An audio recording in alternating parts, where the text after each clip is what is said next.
Poland आप जानते हैं रॉबर्ट लेवेंडोस्की वाली टीम, उसको इनकी टीम ने 2-1 से हराई थी। कमेटी को ये पता चल गया कि हम लोग को क्या चाहिए, नेक्स्ट इंडियन फुटबॉल टीम का हेड कोच कौन होने वाला है, और देखा जाए तो भाई उसका जवाब मिलने वाला है।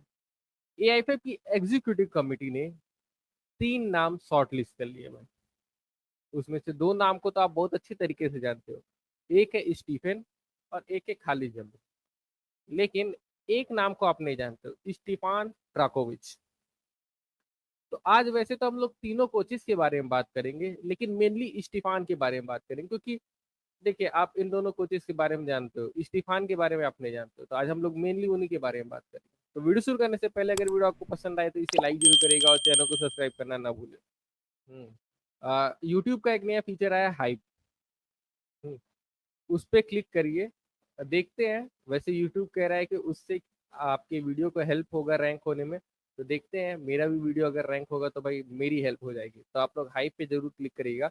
अगर हम लोग स्टीफन के बारे में बात किए तो मुझे ज़रा बताने की जरूरत नहीं, 4-4-2 फॉर्मेशन वो खेलते हैं, long ball counter attacking football खेलते हैं, इंडियन टीम के हेड कोच रह चुके हैं, और इस शताब्दी में 2000 से देखा जाए तो इंडिया का बेस्ट फुटबॉल स्टीफन के अंडर ही आया है, भले वो कैसा ही फुटबॉल खेलते हो। उसके अलावा खालिद जमील की बात की जाए तो इस समय अगर इंडियन हेड कोचेस में से कोई भी बेस्ट है इस टाइम, तो वो खालिद जमील है। इस टाइम कोई भी इंडियन कोच इतना अच्छा नहीं कर रहा है जितना खालिद जमील कर रहे थे। और उनकी बात की है तो वो भी 4-4-2 और 4-2-3-1 फॉर्मेशन खेलते हैं और long ball counter attacking game खेलते हैं। दोनों के दोनों कोचेस खेलते हैं भाई। और अगर स्टीफान की बात की है तो भाई देखिए, सबसे पहले हम लोग उनका बेसिक चीज जानते हैं। बेसिक चीज मतलब क्या होता है? Transfer market. तो अगर हम लोग उनका ट्रांसफर मार्केट पे थोड़ा नजर डाला जाए, ट्रांसफर मार्केट में नजर डाला जाए तो भाई स्लोवाकिया के से आते हैं, 4-2-3-1 फॉर्मेशन इनकी है। वैसे इसके बारे में हम लोग बात करेंगे। 52 इनकी एज है। अगर एक्सपीरियंस की बात की है तो देखिए, स्लोवाकिया के फर्स्ट टाइम लीग के क्लब के असिस्टेंट कोच और मैनेजर रह चुके हैं। स्लोवाकिया के असिस्टेंट कोच रहे हैं, केयर टेकर मैनेजर रहे, टेक्निकल डायरेक्टर रहे, फिर मैनेजर भी रहे हैं, और फिर किर्गिस्तान के दिखाए है तो मैनेजर रहे हैं। यहाँ पे दिखा है स्लोवाकिया के साथ 1.41 का पॉइंट्स पर गेम है, और किर्गिस्तान के साथ 1.06। अब आप तो कहोगे भाई किर्गिस्तान के साथ इनकी परफॉर्मेंस कुछ खास नहीं रही है, लेकिन ऐसा नहीं है भाई। आप स्टैट्स पे नहीं जाइए, किर्गिस्तान जो उनको दी थी टास्क वो कंप्लीट किए थे। अगर स्लोवाकिया से बात की है तो देखिए, स्लोवाकिया में इनकी टीम की परफॉर्मेंस बहुत अच्छी रही है, पॉइंट्स पर गेम भी दिखाता है। और उसका एक और चीज है एग्जाम्पल की, पोलैंड आप जानते हैं रॉबर्ट लेवेंडोस्की वाली टीम, उसको इनकी टीम ने 2-1 से हराई थी, सबसे बड़ी विन थी भाई इनकी। और उसके बाद से फिर जब वो किर्गिस्तान में गए ना, तो किर्गिस्तान इनको जो टारगेट दी थी, उनको टारगेट दी कि उनको एएफसी कप क्वालिफायर्स के थर्ड राउंड में जाना है, वहां तक वो पहुंचा के गए हैं। किर्गिस्तान अपनी हिस्ट्री में पहली बार एएफसी के क्वालिफायर्स के थर्ड राउंड में गई है, वर्ल्ड फीफा वर्ल्ड कप क्वालिफायर्स के थर्ड राउंड में गई है पहली बार, जो कि हम लोग का भी सपना है नेक्स्ट राउंड में जाने का। हाँ, वहां तक वो पहुंचा के फिर गए हैं। मेरे ख्याल से पहले कुछ मैचेस वो बहुत बुरी तरीके से हारे होंगे, इसीलिए पॉइंट्स पर गेम ऐसा दिखा रहा है, लेकिन किर्गिस्तान के साथ वो अपना काम करके गए हैं। और अगर इनकी फॉर्मेशन की बात की जाए तो देखिए, 4-4-2 और 4-2-3-1, और उसके अलावा देखा जाए तो 4-1-4-1, 4-4-1-1। हाँ, उसके बाद से अगर कोई बड़ी टीम है तो बैक फाइव भी खेलते हैं, 4-1-5 भी खेल लेते हैं भाई। ये आपके अगर आपको गोल चाहिए तो आप पूरा long ball counter attacking game खेलते हैं। मेरे ख्याल से एआईएफएफ की एग्जीक्यूटिव कमेटी को तो ये बात पता चल गई है कि भाई इंडियन फुटबॉलर्स पासिंग फुटबॉल में अच्छी तरीके से नहीं खेल पा रहे हैं, और हम लोग को अब फिर से अपने दिखाए तो रूट वन फुटबॉल पे जाना पड़ेगा, जो कि है counter attacking game, long ball और काउंटर अटैकिंग गेम। और वो लोग वही गए हैं। अगर आप तीनों कोचेस को देखिएगा तो तीनों कोचेस भाई देखिए तो आपके वही है, स्टीफन भी वही है, आपके उसी के लिए जाने जाते हैं, हम लोग उनके मैचेस देख चुके हैं। उसके अलावा देखा जाए तो कौन आपके खालिद जमील है, वो भी वही है भाई। हम्म, वो भी लॉन्ग बॉल फुटबॉल खेलते हैं। इसके बाद से आ गए स्टीफान, ये भी वही फुटबॉलिंग खेलते हैं भाई।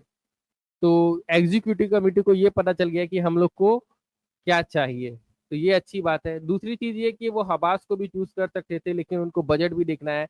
अभी देखा जाए तो एएफएफ का बजट बहुत ही खराब चल रहा है, ऊपर से हमारे का डील भी नहीं हुआ है, जहाँ से एक अच्छा खासा बजट का पोर्शन आता है, लगभग 50 करोड़ का। तो वो भी प्रॉब्लम है। अगर मेरी ओपिनियन पूछी जाए तो मैं तो कहूंगा भाई इन तीनों में से कोई भी कोच हो, शॉर्ट टर्म डील पे साइन करिए, क्योंकि देखिए एक बार एमआरए साइन हो गया, वहां से अगर 20 करोड़ 30 करोड़ आ रहा है तो आप एक अच्छे कोच को साइन कर सकते हो, और अगर ये लोग डिलीवर कर दिए तो इनके साथ ही कंटिन्यू कर सकते हो। ऐसा बात नहीं कि इनके साथ कंटिन्यू नहीं करना है। खालिद को कर दिए, स्टीफन को कर दिए, अगर ये लोग अच्छा करे तो इनके साथ कंटिन्यू करिए और प्लानिंग बनाइए अगले 4 साल का।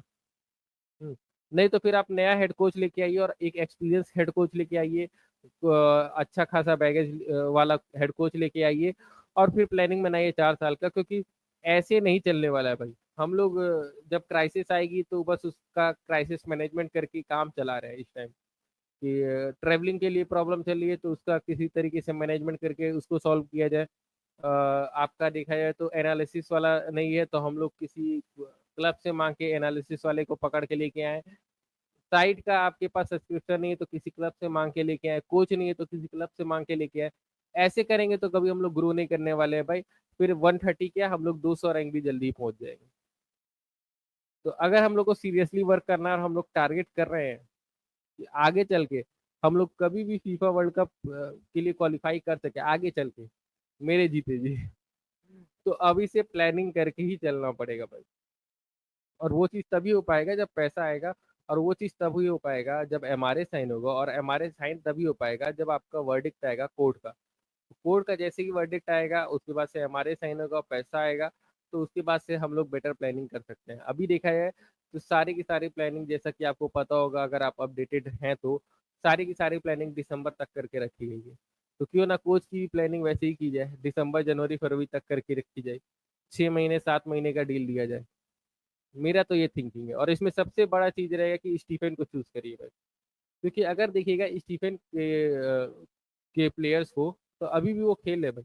मनवीर, आसिक, बोस, गुरप्रीत, अमरिंदर, उसके अलावा संदेश झिंगन, सुनील छेत्री, ये सभी इनके ही देखा जाए तो अंडर खेले थे।